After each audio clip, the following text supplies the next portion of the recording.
I can write you a check, or we can have the funds deposited directly into your account, whichever you'd prefer. Oh, I'm so grateful, Edward, that you're willing to give me $10,000, no questions asked, but, Well, you know, there's plenty more if you need it. As long as you do your part.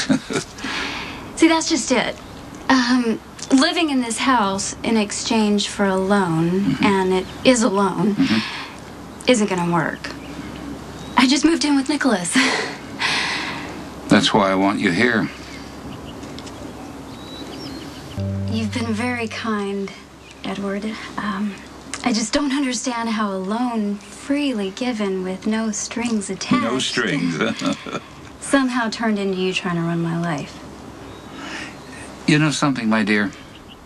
I wish that you had had the opportunity to grow up in this house with Emily. That way you'd know how the Quartermaines do things.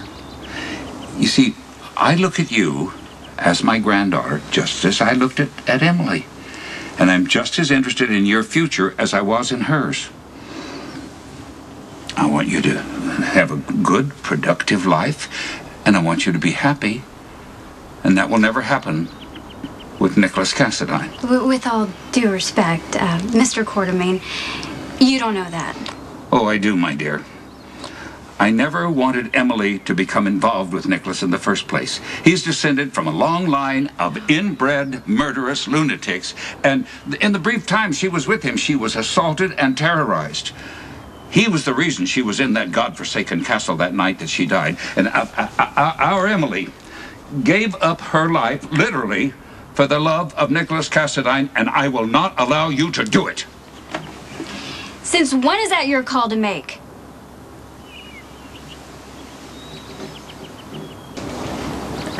I'm so sorry, Edward. I have a quick temper.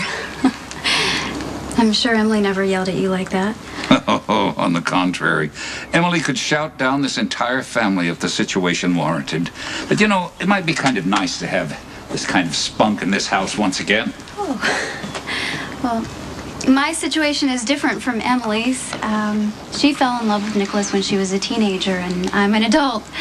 See, I'm going into this with eyes wide open. My dear, I'm afraid you haven't lived in Port Charles long enough to know what you're getting into with Nicholas. Oh, are you talking about the grandmother?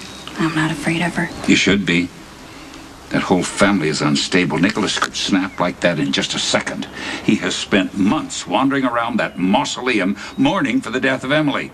The only reason he looked at you is you look so much like her.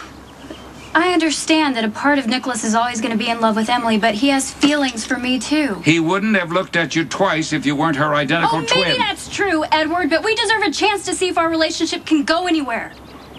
Oh, that was a very fine argument. It was well-reasoned, it was effective, and the emotion was nice.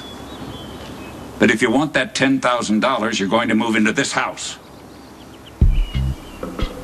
Oh, I feel terrible about this, Edward. I've barely gotten to know you. And I'm already asking for a loan. And moving in. And we will be so happy to have you. You know, this is going to prove that I'm a gold digger in Tracy's head. At the rate that Tracy has allowed Luke to leech off this family, she has no room to talk.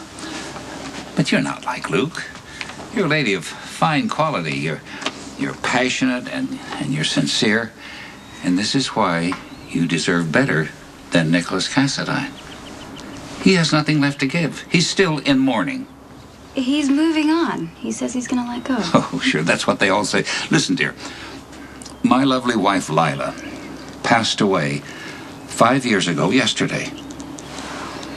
I'm sorry. No, she would have liked you.